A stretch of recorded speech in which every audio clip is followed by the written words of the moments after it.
A third evacuation flight carrying 240 Indians who had been stranded in Ukraine arrived in Delhi from Hungarian capital Budapest Sunday morning. It was Air India's third evacuation flight, AI-1940, that returned safe with the evacuees. The flight arrived a few hours after Air India's second evacuation flight from Romanian capital Bucharest carrying 250 Indian nationals landed at Delhi airport, government officials said.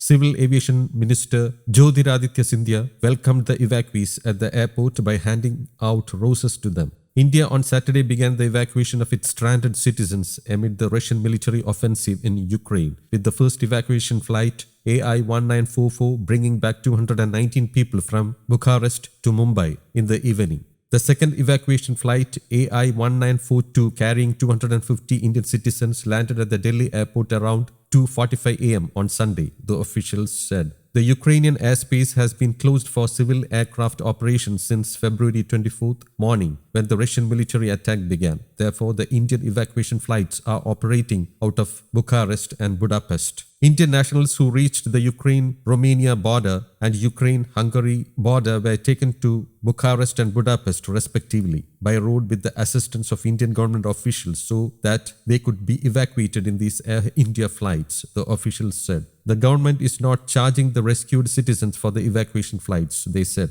Air India shared on Twitter photos of Scindia receiving the evacuees at the airport. Foreign Secretary Harshvardhan Shringla had said on February 24th that around 16,000 Indians, mainly students, were stranded in Ukraine. The Indian embassy in Ukraine said on Twitter on Saturday that Indian citizens in Ukraine should not move to any of the border posts without prior coordination with the Indian government officials there using the helpline numbers. The situation at various border checkpoints is sensitive and embassy is working continuously with our embassies in our neighboring countries for coordinated evacuation of our citizens, it had mentioned. But this instruction was not followed by some students. The Indian embassy in Ukraine said it is finding it increasingly difficult to help the crossing of those Indian nationals who are reaching border checkpoints without informing the embassy. It said that staying in western cities of Ukraine with access to water, food, accommodation and basic amenities is relatively safer and advisable compared to reaching border checkpoints without fully taking stock of the situation.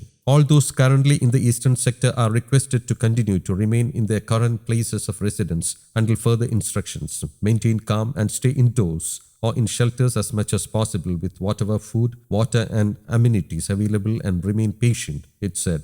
News Desk, Kaumudy Global.